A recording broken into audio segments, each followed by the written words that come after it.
Et puis, juste le titre que je voudrais dire pour ce soir, c'est « Je le ferai à sa façon ». Ça va nous emmener très très loin, vous allez voir. Et c'est intéressant, c'est dans Exode, au chapitre 20, versets 1 à 17. S'il y en a qui connaissent ce chapitre, il faut aimer l'Ancien Testament parce que c'est quelque chose qui est important pour nous aujourd'hui aussi. Alors, Exode, chapitre 20, versets 1 à 17. Exode 20, 1 à 17. Comme ça. Alors Dieu prononcera toutes ces paroles. « Je suis l'Éternel, ton Dieu, qui t'ai fait sortir d'Égypte, de la maison d'esclavage. » Vous avez déjà compris ce que ça veut dire, c'est les 10 commandements, n'est-ce pas? Puis il dit après, « Tu n'auras point d'autre Dieu devant moi. Tu ne feras pas de sculpture sacrée, ni de représentation de ce qui est en haut dans le ciel, et en bas sur la terre, et dans l'eau, plus bas que la terre. Tu ne te prosterneras pas devant elles. Et tu ne les serviras pas, car moi, l'Éternel, ton Dieu, je suis un Dieu jaloux. Je punis la faute des pères sur les enfants jusqu'à la 3e et 4e génération de ceux qui me détestent. Et j'agis avec bonté jusqu'à 1000 générations envers ceux qui m'aiment et qui respectent mes commandements. Tu n'utiliseras pas le nom de l'Éternel, ton Dieu, à la légère, car l'Éternel ne te laissera pas impuni. Celui qui utilisera son nom à la légère. Souviens-toi de faire du jour du repos un jour saint. Pendant 6 jours, tu travailleras et tu feras tout ce qui doit être fait, Mais le 7e jour est le jour du repos de l'Éternel ton Dieu. Tu ne feras aucun travail, ni toi, ni ton fils, ni ta fille, ni ton esclave, ni ta servante, ni ton bétail, ni l'étranger qui habite chez toi. En effet, en 6 jours, l'Éternel a fait le ciel et la terre, la mer et tout ce qui s'y trouve. Et il s'est reposé le 7e jour. Voilà pourquoi l'Éternel a béni le jour de repos et en fait un jour saint. Honore ton père et ta mère, afin de vivre longtemps dans le pays que l'Éternel, ton Dieu, te donne. Tu ne commettras pas de meurtre, tu ne commettras pas d'adultère, tu ne commettras pas de vol, tu ne porteras pas faux témoignage contre ton prochain. Tu ne convoiteras pas la maison de ton prochain, tu ne convoiteras pas la femme de ton prochain, ni son esclave, ni sa servante, ni son bœuf, ni son âne, ni quoi que ce soit qui lui appartienne. Voilà. Quand je lis tout ça, et vous savez quoi, c'est toujours vrai aujourd'hui. Alors ça va nous amener loin. Hein. La première chose qu'il a dit, tu n'auras pas d'autre Dieu devant ma face. Moi, je pense que dans nos pays, actuellement, on s'aperçoit que les gens sont très indépendants, insoumis, pardon de vous dire ça, toujours contre. Nous les Français en premier, mais beaucoup. Et on dit, je le ferai à ma façon. Alors que Dieu a dit, à sa façon. C'est complètement différent. Et c'est souvent le cas dans le peuple de Dieu aussi, ça. On fait ce qu'on a envie de faire, mais pas ce que Dieu nous dit. Vrai ou faux? C'est tellement plus facile. Parce qu'on est indépendant dans notre tête.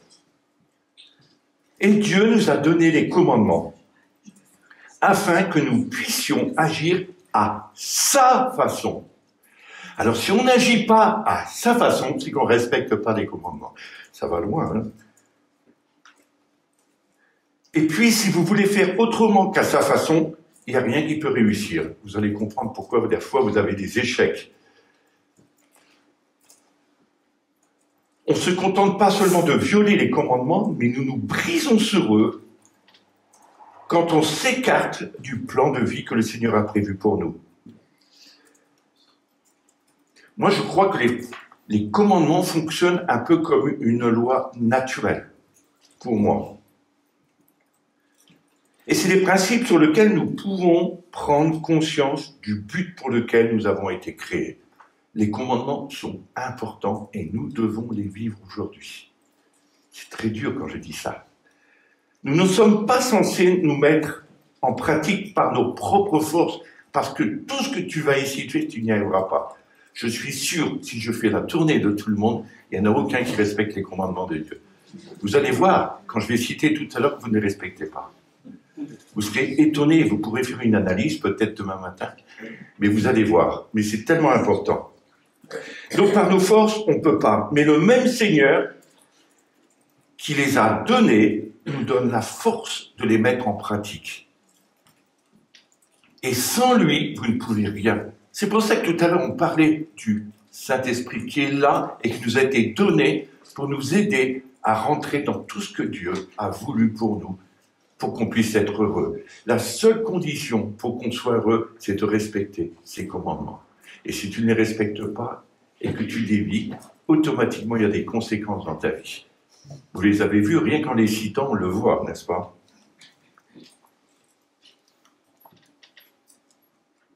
Et c'est souvent à cause de ça que les gens font fausse route. Bien souvent, on utilise le mot de Dieu en vain, où on dit « Dieu m'a dit ». Et moi, j'ai entendu tellement de choses, je n'ose pas le dire parce que c'est filmé, mais j'ai tellement vu de gens, parce qu'ils vont pas être contents après, mais juste pour dire, des gens qui veulent aller à l'autre bout du monde, certains que c'est Dieu qui leur a dit. Puis moi, je me trouve devant eux, je dis, non, non, je ne crois pas que ce soit le plan de Dieu. Ah, mais nous, il nous a parlé. Je dis, écoute, si t'as parlé, c'est bon, mais tu verras que tu ne pourras pas. Et depuis, ils n'ont jamais pu y aller. Dieu a tout fait. Tous les problèmes pas possibles ils n'ont pas respecté juste ce que Dieu voulait leur dire. Ils ont pris le nom de Dieu en vain. Mais des fois, on a du mal à respecter ces commandements-là. On a du mal à le mettre aussi à la première place. On va le voir tout à l'heure. Alors, bien sûr, des fois, on enfreint ces commandements avec imprudence. On essaie de faire de notre mieux, mais on n'y arrive pas à les suivre. Puis il y a des fois, on veut tellement bien les faire, c'est l'autre côté de la face, ou des gens qui essayent d'être bien. Je respecte, je lutte, je torsionne mon corps, je le pique avec des aiguilles pour qu'il obéisse, je le contrains. Et en fait, ça c'est des religieux. Et ils n'y arrivent pas, c'est impossible, on ne peut pas par nos forces, c'est impossible. Quoi que ce soit, on ne peut pas. On a besoin vraiment de la puissance de Dieu. Tout découle de la première chose que Dieu a dit, donner à Dieu la première place dans notre vie. Et si tu mets Dieu en premier dans ta vie, tout le reste va être si facile à vivre après. Mais c'est très difficile et quel combat, n'est-ce pas? Aujourd'hui, quand je regarde les églises que je visite beaucoup, on va me dire que tu critiques. Non, c'est une telle réalité, une constatation. Eh bien, Dieu n'est pas le premier dans l'Église. Et je me dis, mais comment ça se fait? C'est que des choses que nous faisons qui glorifient une personne, mais pas Dieu. Qui glorifient des choses. On ne fait pas pour lui. Et je crois que Dieu vraiment n'est pas content de tout ça. Et puis, quand on regarde le monde autour de nous, il nous propose tellement de dieux différents. Et nous les prenons comme le peuple quand il a fait le veau d'or. Mais c'est exactement la même chose, n'est-ce pas?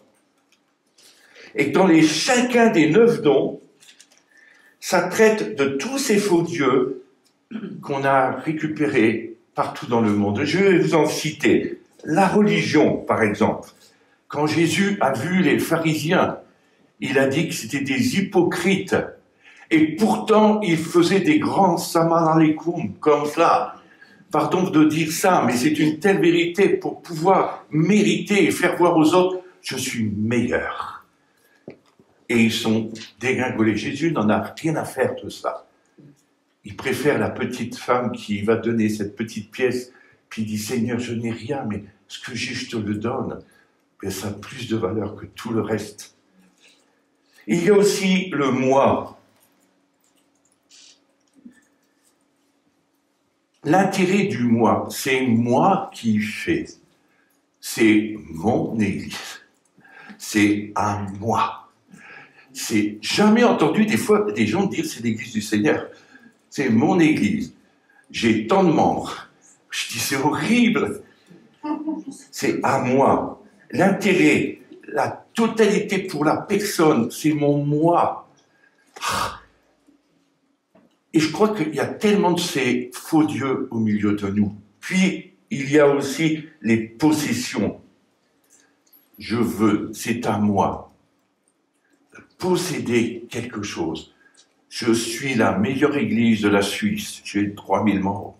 Non, je ne sais pas si ça existe, mais en tout cas, t'as vu mon église? Mais Jésus dit, tchak, quand je vais revenir, il n'y a même pas un quart qui restera. Tu dis, waouh, c'est pas possible, Seigneur. Mais tu dis, posséder, ou les richesses, posséder tout. Et je crois que ça, c'est très grave aux yeux de Dieu. Et la domination aussi, c'est un autre Dieu. Des gourous spirituels.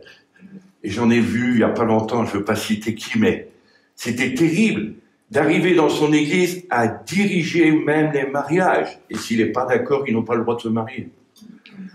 J'ai bondi, t'es un vrai gourou dans tout le monde. Mais c'est horrible. Et je pense que tout ça, aux yeux de Dieu, il aime. Et ça existe partout. Et regardez, on critique beaucoup de l'Église catholique aujourd'hui, mais l'Église évangélique, elle a tellement de faux dieux aussi, et tellement de choses qui sont pas belles à voir. Et si on examinait un petit peu, moi je dis, oui, je crois qu'il y a beaucoup de choses qui doivent être changées dans nos vies. Et je pense que Dieu veut qu'on revienne à ses commandements. C'est tellement important pour nous, pour les vivre. Et si vous prenez un à un de ces commandements et que vous réfléchissez un peu comment nous pouvons les enfreindre de notre jour, comment je peux les biaiser en français courant, comment je peux les détourner en ma faveur. On pourrait réfléchir à ça. Et il existe tellement d'expressions subtiles, par exemple, dans nos paroles que nous disons, qui sont équivoques. Et qui veulent bien dire qu'on s'est planté, quoi, quelque part. Et puis, quelles sont les nôtres de pensée? Même dans les pensées, déjà, tu as déjà, comme il est dit tout à l'heure, peut-être la vache du voisin, ou elle est plus belle que la tienne, j'aurais aimé tellement la voir. Il y en a beaucoup qui font ça. Ou la ruche, alors chez nous, ça se fait beaucoup, on les pique, les ruches. Et puis, parce qu'ils sont plus belles, parce qu'ils produisent. Ou qu'on voit que la femme du voisin, ou bien... Mais dans les pensées, c'est déjà fait. Vous vous rendez compte, ça va loin. Alors, c'est vrai qu'on ne peut pas arriver tout ça, parce que c'est terrible dans les têtes, tout ce qui peut se passer. Mais Dieu, si on veut lui obéir, et qu'on veut le servir, et qu'on veut être de ses disciples, il va nous aider à les respecter. Alors, je ne vous dis pas qu'il vous faut vous martyriser, vous torturer, vous flageller. Je connaissais un pape qui, tous les soirs, se flagellait le dos. Il est mort maintenant. Et ce pape, il couchait sur un lit avec des clous pour souffrir, pour mériter le ciel. Il n'a pas su s'il était sauvé. Et aujourd'hui, il est béatifié, quoi. Alors j'ai dit, c'est terrible. Celui qui était et qui le servait, je l'ai rencontré, il y a des hommes comme ça qui sont là pour les... Il dit, tous les jours, son corps était en sang. En sang, avec des clous, il se flagellait. Il y a aussi des sœurs qui font ça, il y a aussi des gens qui se crucifient et ils n'auront rien de plus et ils n'iront pas au ciel et ils sont perdus. C'est terrible. Je crois que, voilà, il faut changer dans notre façon de penser, notre façon de vivre, et je crois que Dieu va nous aider.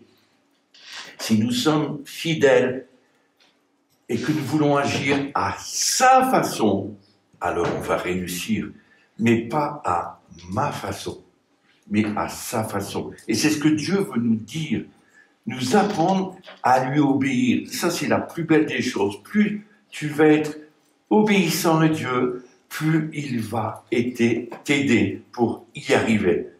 Plus tu vas te soumettre à lui, et non pas à ta force, ni à ton autorité et ta puissance. Tout ça, ça dégringole. Et je pense qu'on arrive dans des temps où c'est important de parler des commandements et de remettre nos idées comme il faut, ou comme en Suisse, mettre les pendules à l'heure. Voilà, pile, vous êtes précis, mais en même temps, il faut être précis aussi pour toute chose. Et je pense que la Suisse n'est pas à l'abri de tout ce qui va arriver. moi je vous promets, je suis un prophète de malheur, mais je sais qu'il va y avoir beaucoup de choses qui vont se produire. Il va falloir que le peuple de Dieu revienne à lui. Hein. Et peut-être qu'il se rende compte qu'il ne peut pas y arriver par sa propre force, ni les œuvres qu'il va faire, ni les hommes les plus puissants qui vont venir ne changeront rien. Il faut que les gens se laissent toucher par Dieu. Et vous avez remarqué, dans votre pays, vous allez nous rattraper au niveau de toutes ces choses qui sont mauvaises. Et c'est terrible, parce que vous avez bâti avec le nom de Dieu quoi, sur votre pays. Et je dis, c'est vrai, il faut que Dieu intervienne pour en sauver le maximum. Alors moi je dis, il faut faire très attention et obéir et le laisser par sa puissance nous transformer pour qu'on soit capable de pouvoir obéir et faire sa volonté comme il l'a voulu. Il le dit dans la parole, que sa volonté est bonne, agréable et parfaite. Et je pense qu'on a besoin de changer dans notre esprit. Souvent, j'en parle de ce verset de Romains 12, 2, et je dis, mais le renouvellement de l'intelligence, afin de connaître la volonté de Dieu, qui est bonne, agréable et parfaite. Combien de gens veulent connaître la volonté de Dieu? Et il dit, qu'est-ce que Dieu va me dire ce soir? Mais laisse-le renouveler ton esprit, ton intelligence, et ta pensée va être dans sa pensée. Et tu vas pouvoir entendre sa voix, et tu sauras dans tous les jours ce que tu vas faire. Quand on est dans la louange, ou qu'on est dans des moments de spiritualité, où on peut vivre des choses, c'est tellement plus facile. Parce qu'on est entraîné par les uns et les autres, et on a envie de quelque chose. Mais quand tu te retrouves tout seul, qu'est-ce que tu vas faire? Et moi, je pense qu'il y a beaucoup de choses qu'il faut qu'ils changent. Dieu veut renouveler notre esprit, notre intelligence, pour comprendre, puis pour pouvoir vivre ce qu'il nous a demandé de vivre. Et ça ne peut pas se vivre à l'esprit humain, je voudrais dire, en tout cas, avec notre intelligence et nos forces. C'est pour ça, c'est pas celui qui va crier des tas de choses pour que l'esprit vienne qui va changer. C'est celui qui va obéir au Seigneur qui va vivre des choses tout simplement. Et moi, je crois à cela beaucoup. Alors, je sais que beaucoup ne pourront pas m'aimer, mais ça n'a pas d'importance. Moi, je crois que Dieu veut vraiment se fâcher et il veut taper sur le pupitre. Ça m'arrive une fois en Suisse. Taper un grand coup sur le pupitre où il y avait beaucoup de gens qui étaient là. Et je pense ce jour-là, je me suis fait attraper après par des ministères, j'ai dit, et puis il est arrivé ce qui devait arriver. Et je dis, mais quand même, je crois que Dieu veut nous avertir, il l'a fait à plusieurs reprises dans nos vies, dans nos églises, et on n'a pas compris. Et on continue dans le même chemin, avec la même pensée, et on ne respecte pas ce que Dieu nous a dit. Alors forcément, ça ne peut plus marcher.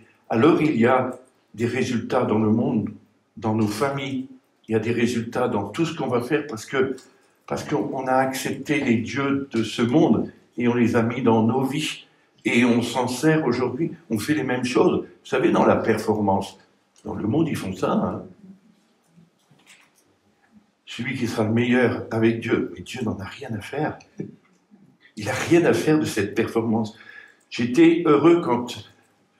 J'étais à chaque fois très malheureux quand j'étais dans des équipes qui disaient « Voilà, l'église va être ça dans 30 ans. Tant d'églises, tant de choses. » Arrive le Covid, plus rien. Et ils ont tous essayé de m'appeler. Hervé, la dépression chez les pasteurs. Parce qu'en fait, c'était leur volonté. C'était d'arriver à quelque chose. Et nous suivons des choses qu'il ne faut pas suivre. Il faut suivre le Seigneur. Qu'est-ce qu'il nous dit? Et souvent, quand on respecte ce que Dieu veut, nos pensées, nos idées vont être transformées. On n'aura plus les mêmes désirs, plus les mêmes combats. Aujourd'hui, il y a tellement de choses. Vous savez, j'ai été dans des manifs chrétiennes. Vous avez déjà fait ça. Avec des slogans, des affiches. Dieu est Seigneur de ce pays. Jésus a remporté la vie. J'ai fait avec des grands ministères. Et il y avait des foules de gens qui criaient tout ça devant tout le monde. Puis ils prêchaient l'évangile. Cette ville, il n'y a jamais eu autant de puissance de ténèbres. J'ai dit, quand vous rentrez dans cette ville, on a un mal de tête incroyable. La pression spirituelle est tellement forte, quoi, au niveau mauvais aussi. Et je dis, mais à quoi ça a servi? En fait, on a envie de faire voir qu'on était là, mais on n'a pas à faire voir qu'on est là. C'est Dieu qui montre quand on est là. Par tout ce qu'on va faire, du bien à ton voisin, aller servir, visiter les personnes âgées, aider, tout ça, ça va changer. Et les gens vont venir tout simplement, quoi. Et moi, je crois qu'il n'a pas besoin de nos grands slogans, mais c'est nos cœurs qui veut. Et dès qu'on commence à devenir des serviteurs et servantes, faire ce qu'il nous dit, on est une bénédiction. Et je crois que grâce à l'amour et à la puissance de Christ, on va le faire à sa façon. Alors je pense, et je redis encore aujourd'hui, je le répéterai tout le temps, il faut nous faire déformater. Moi je me rappelle, quand j'avais des cassettes audio dans le passé, j'avais fabriqué un système avec un aimant pour les démagnétiser. Vous savez, enlever tout ce qui était... Alors vous le passez dans l'aimant et tout était devenu plus rien. Donc on pouvait resservir de la bande sans qu'il y ait rien derrière. Et je dis des fois, nous, chrétiens, on a tellement été formatés à un système de fonctionnement qu'on croit que c'est juste. Et quand tu lis la Bible, tu te dis, mais ça n'a rien à voir. Il faut être déformaté, quoi. Il faut absolument qu'on soit transformé dans notre esprit, notre intelligence. Parce qu'on a besoin de ça pour pouvoir faire à sa façon, à lui, et pas à la façon des hommes. Et moi, je crois qu'il y a une révolution qui est en train de faire, ou une réforme, j'aime bien. C'est peut-être la dernière réforme avant son retour, parce qu'il veut une église comme lui l'a vu depuis toujours, comme il nous a donné l'exemple dans la parole de Dieu, pour que son peuple puisse vivre. Vous savez, les gens, les premiers chrétiens, ils ne connaissaient pas par cœur les commandements, ils ne savaient pas les vivre. Vous allez regarder, par exemple, lorsque Jésus explique la scène, vous vous rappelez de cela? Il parle de la crucifixion, et au moment où il parle de tout ça, les disciples se sont chamaillés. Vous l'avez vu, ça? À savoir, qui est-ce qui va être le plus grand, qu'il lui a dit. Vous vous rappelez?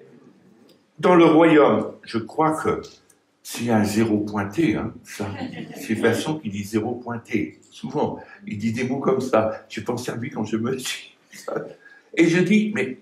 Puis, après, Jésus, il savait que dans quelques heures, au moment où il allait être... avant d'être crucifié, il était dans le jardin de Gethsémanée, là, et il avait des sueurs froides et des gouttes de sang qui coulaient de son front. Il savait qu'ils allaient tous dormir. Il n'y en a aucun qui est resté réveillé. Il était tout seul à subir l'assaut de toutes les puissances diaboliques qui voulaient le détruire. Aucun. Puis il savait aussi que Pierre allait le renier. Il l'a choisi, mais il sait que demain, ce que tu vas faire. Tu veux que je te le dise? Non, mais regarde.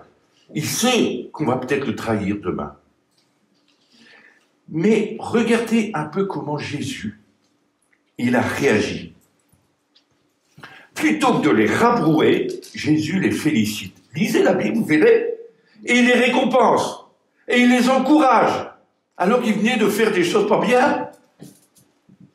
Malgré leur oubli, il a dit, je voudrais qu'on fasse la fête ensemble. Et on va faire la Pâque. Le repas de la Pâque. C'est une fête. Hein. Et ils ont mis à table pour manger avec lui. C'est leur récompense. C'est dans Luc 22, 15. Il les aimait plus que tout. Et il a dit, je vous le déclare, vous êtes de ceux qui avaient persévéré avec moi dans mes épreuves. C'est pourquoi je dispose pour vous du royaume de Dieu. C'est fou. Parce qu'ils ont été fidèles. Dieu n'a pas regardé qu'ils avaient trahi. Il n'a pas regardé qu'ils se sont endormis. On est tous aussi fragiles. Et on est tous de la même nature. Il n'y en a pas des meilleurs ici, je vous assure. Sinon, vous me jetez le banc, le premier, la chaise. Mais il a dit, je dispose du royaume. Jésus les voit tous grands. Dans son royaume, ils auront une première place. C'est ce qu'il dit de nous aujourd'hui. Moi, je pense, si tu es fidèle et que tu as suivi ses préceptes, c'est-à-dire que tu as voulu être là où il veut, tu as consacré ta vie pour lui, c'est suffisant. Et le reste, il te fera gagner tout le reste après. C'est ça qui est important pour lui. Et il les évalue non en fonction de leurs résultats, mais de l'engagement je crois qu'il a poussé à tout abandonner pour rester avec lui envers et contre tout. Jusqu'au bout, ils ont été là. Même s'ils ont renié, jusqu'au bout, il était là quand ils allaient crucifier Pierre. Il était là. Qui n'a pas la frousse si d'un seul coup on vient vous condamner? T'es chrétien, tu dois mourir. Ça existe dans certains pays aujourd'hui. J'ai des amis en Libye, c'est terrible. Un pasteur qui s'est fait tuer là. J'ai une femme que je connais en Afrique aussi, qui était là, et puis ils ont emprisonné son mari, c'est des terroristes, et ses enfants, puis lui dit, renie ton Dieu. Elle a dit, jamais, alors je vais brûler ton mari et tes enfants. Elle a dit, je renierai pas mon Dieu. Ils ont brûlé son mari et ses enfants. Et cette femme est restée accrochée à Christ. Je dis, on ne peut pas humainement vivre ça. C'est impossible. Il nous faut. C'est l'extrême, mais c'est une telle réalité. On ne sait pas, je vous promets, ce que va être demain. Pour ça, on a intérêt d'être accroché à lui. Moi, j'en suis certain. Et puis de dire, je te suivrai partout où tu voudras, Seigneur. C'est-à-dire, je sais que je suis faible. Je sais que je suis fragile. Je sais que, voilà, je connais mes limites. Mais Seigneur, je te suivrai quand même. Moi, je crois que c'est ce qu'il regarde. Et c'est ce qu'il a vu dans ses disciples. Alors, c'est vrai, quand je vous ai dit, le respect des commandements est tellement important, mais il nous les fera vivre si on sait le suivre et on le laisse faire dans nos vies. Alors, ça sera si facile, comme la délivrance facile. Je crois que des fois, on fait des polémiques sur des mots, sur des situations ou des choses, alors qu'il y a tellement d'autres choses que Dieu voudrait qu'on fasse avec lui. Être tout simple. Vous savez, il ne cherche pas des grands hommes de Dieu qui sont les plus beaux et les plus magnifiques, il n'y en a pas. Mais il cherche des hommes et des femmes qui sont à le suivre, à ses côtés, simples, qu'ils essaient de faire leur mieux pour pouvoir y arriver et se laisser redresser quand on a besoin. Vous savez, Dieu, moi, il sait le faire. Hein. Il a des tas de manières pour le faire, et il arrive toujours. Et après, j'en suis en colère. Puis je suis obligé de lui dire, bon, mais Seigneur, pas de problème, je vais t'obéir. Je me rappelle une fois, et je repense à ça, et c'est comme ça, attendez, tout ça revient.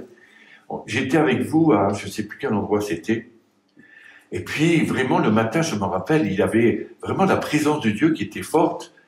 Et puis, vous avez dit, l'après-midi, on va aller visiter les cascades et tout, tu viens avec nous? Non. J'ai dit, je vais remercier le Seigneur parce qu'il s'est passé le matin. J'étais très TTS, très spirituel. Et puis, il fallait pas que j'aille aux cascades, mais je voulais remercier Dieu. C'était bien quand même de remercier Dieu comme ça. Puis j'y vais, et il y avait un trou. Mon pied se prend dedans. Je ne sais pas s'il y en a qui étaient là ce jour-là. Mon pied se tord, paf, ça claque. J'ai mal. Je dis, Seigneur, aide-moi. Hervé, tu n'es qu'un orgueilleux. Je dis, non, Seigneur. Hervé, tu n'es qu'un orgueilleux. Je dis, pourquoi, Seigneur? Et il dit, prends garde à toi, affermis tes chevilles. Je dis, oh, Seigneur. Il dit, c'est pas vrai. Alors je lui ai demandé, pardon. Je dis, Seigneur, mais j'ai mal. Comment je vais faire ce soir? Ils vont me demander ce que j'ai fait, quoi. Et puis, mais prie pour ton pied. Alors j'ai mis ma main, je dis, Seigneur, je parle au pied, sois guéri maintenant. Et j'entends mon pied faire... Et je dis, c'est remis.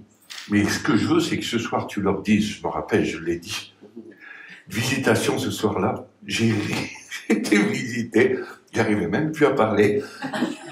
Et puis, mais il a fallu que je confesse mon péché, quoi. Et je crois que des fois, voilà, ça c'est ce que Dieu aime, mais c'est pas facile à faire, hein. C'est humiliant, et pourtant devant Dieu, qu'est-ce qu'on a à cacher? Absolument rien. Hein. On est comme on est. De toute façon, on n'est pas meilleur. Hein. La preuve, moi je m'étais même pas rendu compte que j'étais orgueilleux. C'était bien, je trouvais, de louer Dieu et le remercier pour ce qu'il a fait le matin, quoi. Mais c'était lui que je louais. Oui, mais c'était moi aussi, quoi, quelque part. Il fallait remettre les pendules à l'heure aussi pour moi. Mais combien de fois dans nos vies, et c'est pour ça que quand je dis, c'est pas si facile que ça de suivre tout ce que Dieu nous demande, quoi. Et combien de fois dans nos pensées et tout. Et là, c'était que dans les pensées. J'ai jamais été essayé d'être orgueilleux. Je crois pas, en tout cas. Mais là, Dieu m'a montré quand même que je l'étais, quoi. Alors là, lui, il nous juge complètement différemment de ce que nous, on peut juger, n'est-ce pas?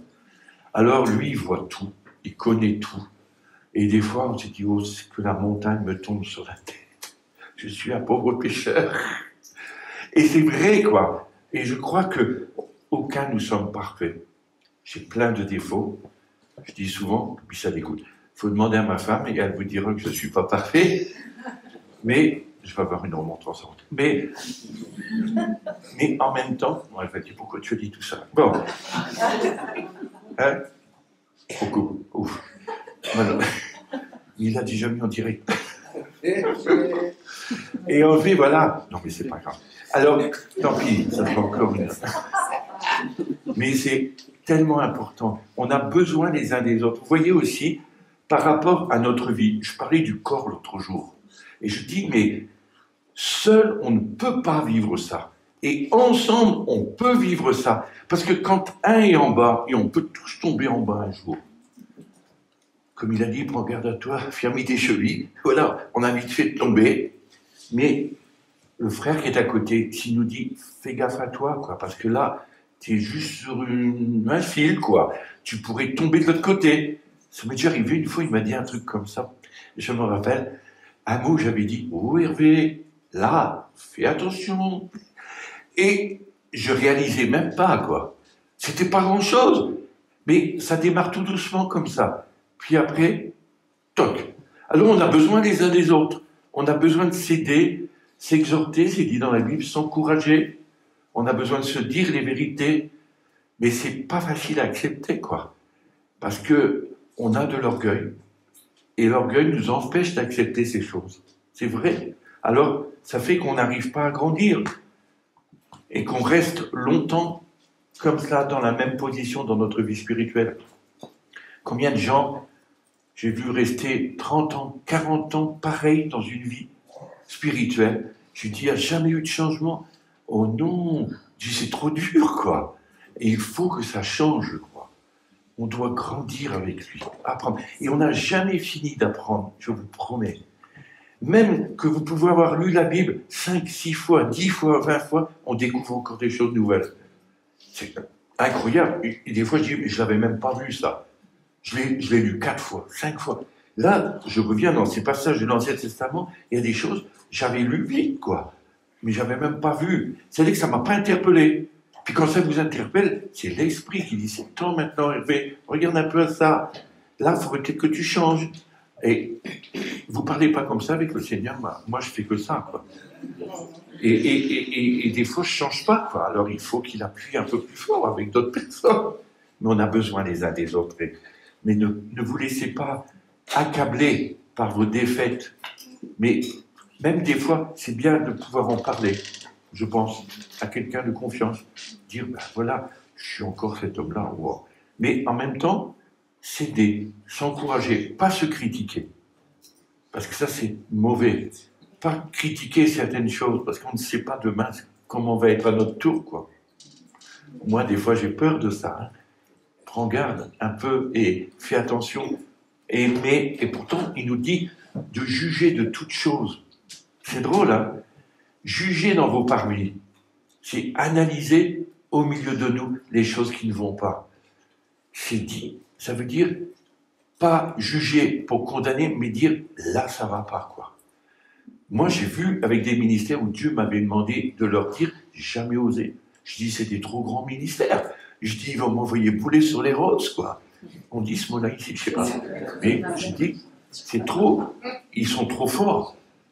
Et j'ai jamais pu le dire. Ben, Dieu n'a pas apprécié, quoi. Il dit, je t'envoie, mais tu dis rien. Bon, maintenant, j'ai décidé que je dirais, tant pis. Mais je crois qu'il faut apprendre. Et je crois que Dieu veut nous aider à changer dans notre esprit, notre intelligence, dans notre comportement, dans notre relation les uns avec les autres. Sachez qu'on n'est pas meilleurs les uns que les autres. Et puis, essayez de regarder toujours celui qui est au-dessus de vous, ou celui qui est en dessous, celui qui est à vos côtés. Vous savez, comme un mur avec des briques. Quelle est la brique à droite, quelle est la brique à gauche? Et on a besoin de toutes les briques pour construire une maison. mais moi, je suis là entre deux. Et heureusement que mon frère, il est là pour me soutenir en dessous. Ou heureusement que l'autre, il est au-dessus pour me tirer vers le haut, quoi. Quand on a des gens comme Sylvain qui nous entraînent avec ses amis pour nous entraîner plus près du cœur de Christ, mais c'est super, c'est comme des grands frères dans ce domaine qui nous aident. Moi, je ne saurais pas faire tout ça, mais je profite de leur appel et de leur ministère pour pouvoir aller beaucoup plus loin avec eux, quoi. Et tout à l'heure, j'ai été tellement bien, j'ai dit, ça vaut le coup vraiment de se laisser. Recevoir. C'était meilleur encore que mon masque, ça fait encore plus d'énergie. Peut-être j'en avais plus besoin. Mais comment Dieu fait avec nous. Vous voyez, il nous aime plus que tout, mais c'est un Dieu jaloux. Il ne donne pas sa gloire à un autre. Alors faites attention comment vous manipulez les choses avec le Seigneur, ou même que vous parlez aux frères et sœurs avec des mots qui peut-être les condamner.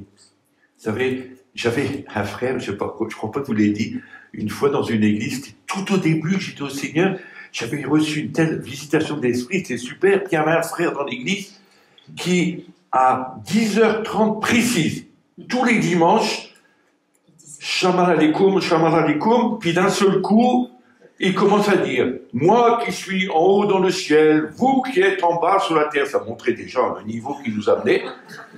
Et puis c'était tout le temps, le pasteur disait jamais rien. Et puis, je dis, mais c'est pas possible, Seigneur. Mais pourquoi? Je supporte plus. J'ai dit, Seigneur, fais quelque chose. Il dit, toi, tu vas faire quelque chose. Non. Il m'a dit, tu vas aller derrière lui.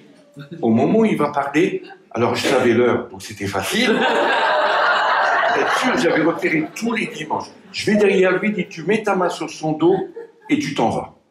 C'était encore faisable, ce truc. Il ne me voyait pas. Je mets ma main, écoutez, plus jamais il a dit quoi que ce soit. Sa langue, elle était comme un nœud. Mais dans le sens, c'est une traduction, dans le sens qu'il ne pouvait plus rien dire. Et il n'a plus jamais eu de prophétie. Après, il est parti de l'église. Et personne n'a jamais compris pourquoi. En fait, je vous assure, vous obéissez à Dieu, des fois il nous demande des choses qui sont... Mais j'ai soulagé toute l'église sans m'en rendre compte, quoi.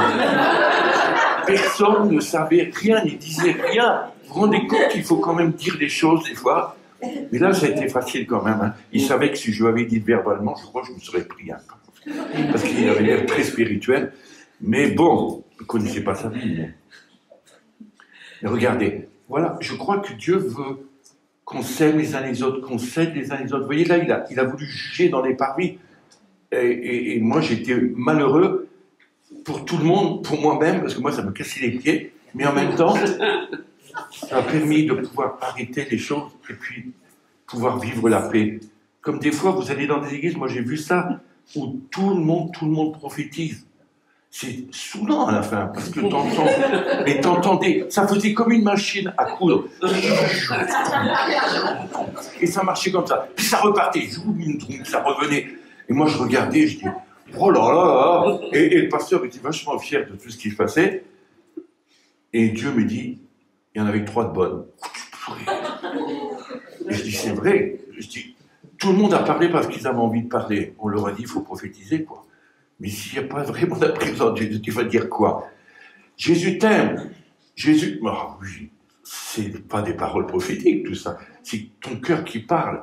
Ça, tu peux aller le dire à la personne, tranquillement. Tu sais, Jésus, il t'aime. Ça fait autant de bien, hein. Et c'est pas en direct. Mais combien de jours... Et à la fin, je suis allé voir les anciens, je leur ai dit, il faut que ça arrête, ça, parce que là, vous n'êtes vraiment pas dans le plan de Dieu. Oh, je ne suis plus jamais invité là-bas, mais... Écoutez, même dans cette église, il y avait la louange. Je vous promets. La louange, super méga. Alors vraiment, c'était des professionnels de la musique. Mais vraiment, il n'y avait aucune faute dans la musique, mais il n'y avait aucune onction non plus. Écoutez, chantez bien. Moi, j'aimais la musique, j'aime analyser la musique quand il y a... Ça, c'est un défaut de mon ancien travail. Et puis, je dis, mais il n'y a rien. Les gens, ils restaient assis. Ça ne bougeait pas. Rien du tout. Et eux, ils se défoulaient à fond. Faire le mieux qu'ils pouvaient, je vous assure. Puis après, Dieu me dit de leur dire, est-ce qu'il a passé 5 minutes avec moi juste avant? Est-ce que tu as passé, je suis allé voir le responsable de la grange, est-ce que tu as passé 5 minutes avec le Seigneur avant? Il me regarde, non. Je dis, alors, il n'y a pas du tout l'onction sur ce que tu fais, et Dieu n'y était pas. Pourtant, vous avez bien joué, mais il n'était même pas là. Je lui ai dit, écoutez, le lendemain, c'était le dimanche, je vous promets, écoutez, c'était autre chose, c'était les mêmes musiciens. Mais alors là, le responsable a commencé à prier avec eux le matin. Je vous promets, il a dû même passer la nuit, j'en sais rien, s'il avait des sacrés points sous les yeux. Et puis, et quand ils ont commencé une onction, même les premières notes de musique, et ils jouaient pareil, c'est des pros. C'est pas ça que Dieu veut, c'est pas parce que c'est des pros, pas des pros, c'est ce qui vient de lui qui veut. Alors Dieu peut pas agréer quelque chose qui est fait comme ça, à la va-vite, parce qu'ils avaient confiance, ils se connaissaient, ils jouaient bien. Mais ça veut rien dire du tout, ça. C'est ce qui se passe quand l'Esprit agit. C'est complètement différent. Alors, c'était pareil, ça, dans les mêmes églises, je vous assure qu'après, c'est fini, quoi. Puis il y a deux autres choses que j'ai dites qui étaient très graves, et c'était une église, il y avait beaucoup de monde, quoi. J'ai dit, oh non. Et vous voyez que même là, Dieu n'y était pas, quoi. C'est terrible. Alors j'ai dit, mais pourquoi? Et alors j'ai voulu voir les anciens, les responsables, j'ai essayé d'être le plus correct possible après pour discuter avec eux, pour dire la vérité. Et si je ne l'avais pas fait, j'aurais été malheureux. Mais peut-être ça n'a rien changé parce que j'ai plus jamais vu ni quoi, qu'est-ce. J'ai essayé de demander, on ne m'a pas répondu, alors bon. Mais je veux dire, c'est pas que je ne les aimais pas, ni que Dieu ne les aimait pas, mais je pense qu'il y avait une autre façon. On peut vivre l'Église machinalement aussi. On peut vivre notre foi par habitude, parce qu'on est formaté comme ça. Vous savez, vous mettez des œufs de canard sous une poule, elle va les couver. Eh bien, les canards qui vont naître, ils vont faire comme la poule. Essayer de picorer, ils ne peuvent pas, parce qu'ils ont un bec plat. Mais ils font la même chose, parce qu'ils voient la mère le faire. Donc, ils sont formatés pour ça. Alors, il faut les apprendre à l'écarter de la mer très vite, bien sûr. Mais nous aussi, on a appris à faire de telle façon. Alléluia, gloire à Dieu. Et puis quand on a dit tout ça, c'est le ciel qui doit tomber. Mais non, on ne tombe pas. C'est nous qui nous sommes plantés. Et moi, je pense que tout ça doit changer. Parce que Dieu n'y est pas. Et c'est pas parce que je vais faire des hauts cris ou des autres choses que ça va changer. Je ne parle pas de perfection. Comprenez ça, c'est pas la perfection. On n'est pas parfait. Mais juste, on doit changer dans nos mentalités et pas suivre comme des moutons de panurge les choses qui se passent. On doit suivre Jésus. Alors je crois qu'il y a des bons serviteurs, des bonnes servantes, des bons ministères. Je suis convaincu qu'il y en a. Moi j'en vois des églises où des gens qui veulent vraiment suivre Jésus. Et il y en a, heureusement. Heureusement, ça me plaît aller les voir, même si c'est des toutes petites églises. Je suis tellement content parce qu'il y a la présence de l'Esprit qui est là. Et les gens sont tellement proches.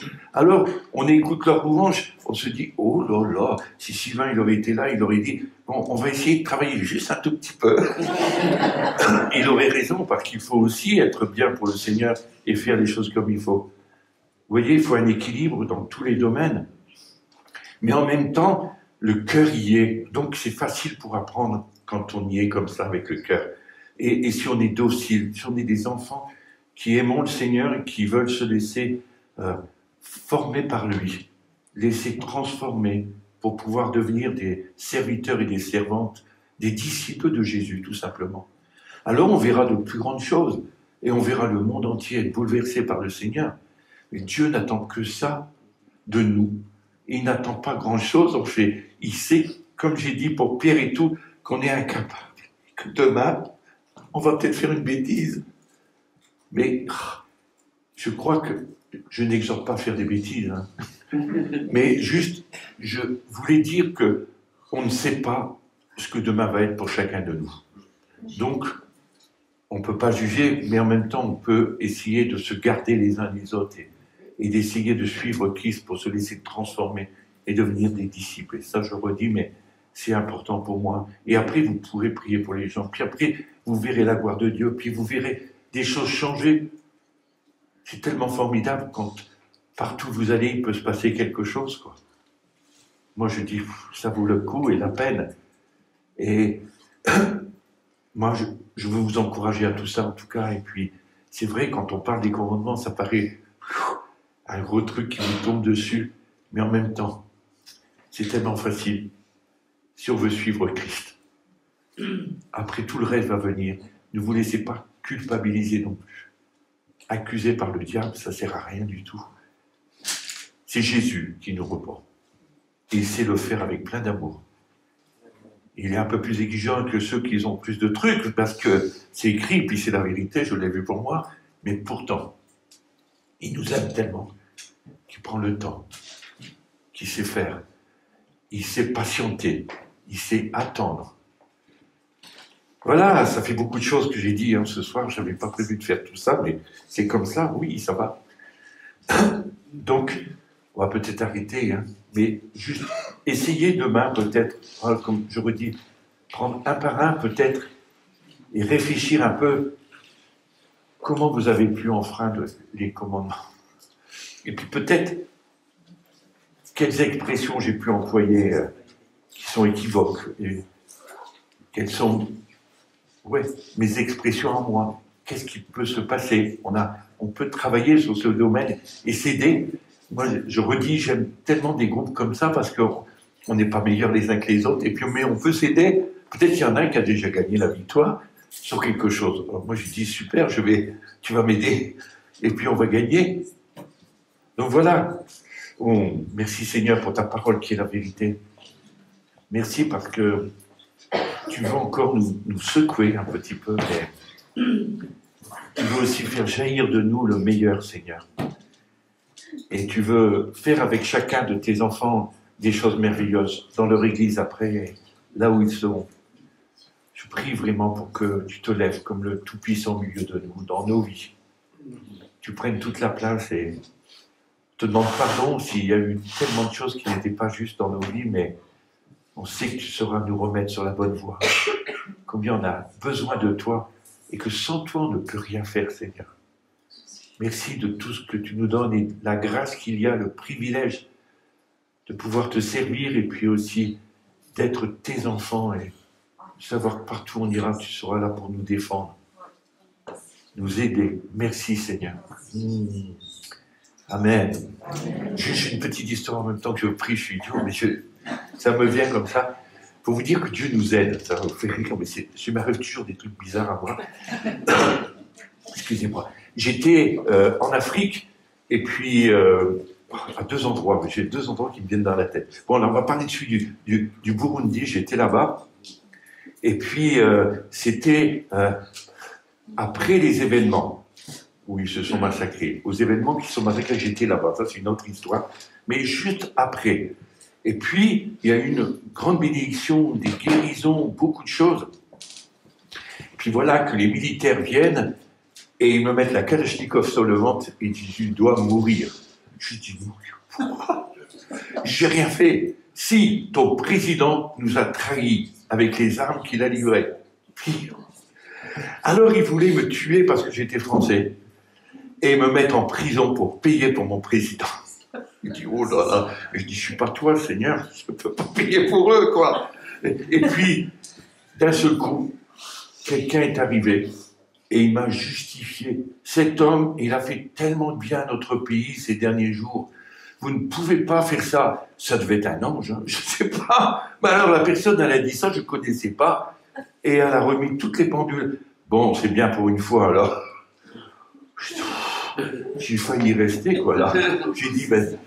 Bon, après, j'ai dit, peut-être, j'aurais dû évangéliser après dans la prison, mais je ne me sentais pas à la hauteur. Prison en Afrique, je vous assure, c'est pas rigolo. J'en ai visité, ils sont tous dans le même truc, enfermés, ils transpirent tous, c'est terrible, terrible, terrible, terrible, terrible. Oh, bon, c'est pas comme nous, on a la télé et tout ça, en tout cas, j'en ai vu aussi en Europe, c'est différent, on est planqué, quoi. Voilà.